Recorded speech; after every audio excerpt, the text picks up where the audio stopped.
शिवसेना ठाकरे गटाचे आमदार राजन साळवींच्या अडचणी संपण्याचं नाव घेताना दिसत नाहीये। आमदार राजन साळवींचे पुतणे दुर्गेश साळवींना चौकशीसाठी एसीबी कडून नोटीस बजावण्यात आलेली आहे। पाहूयात। राजन साळवींचे भाऊ, वहिनी आणि पुतण्या यांना रायगड एसीबीनं नोटीस बजावली आहे। 27 डिसेंबर रोजी कार्यालयात हजर राहण्याचे आदेश देण्यात आले। मागील 1 वर्षापासून राजन साळवी एसीबीच्या रडारवर आहेत।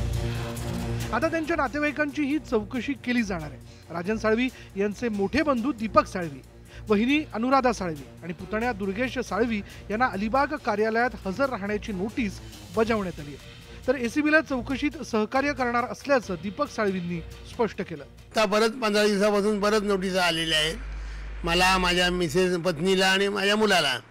त्यांचं मला वाटतं आम्ही परवा दिलेल्या सगळ्या प्रश्नांनी समाधान झालेलं नाही, पण जेव्हा केव्हा त्यांच्या नोटीस आम्हाला येतील त्यावेळेला आम्ही अलिबागला जाऊ।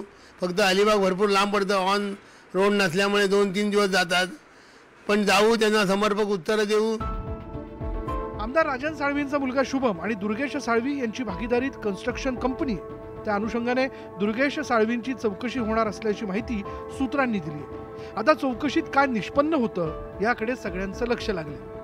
चौकशीला आम्ही सामोरं जाणार असल्याचं दीपक साळवी, राजन साळवी यांचे मोठे बंधू यांनी सांगितलेलं आहे आणि जी चौकशी करेल त्या चौकशीला सामोरं जाऊन जी उत्तरं असतील ती समर्पित उत्तरं देऊ असं देखील त्यांनी सांगितलेलं आहे। परंतु ह्या सगळ्यातून नक्की काय निष्पन्न होणार हे येणारा काळच ठरवेल। व्हिडिओ जर्नलिस्ट अनिकेत होलमसह सचिन सावंत, न्यूज 18 लोकमत, रत्नागिरी। आणि आता एक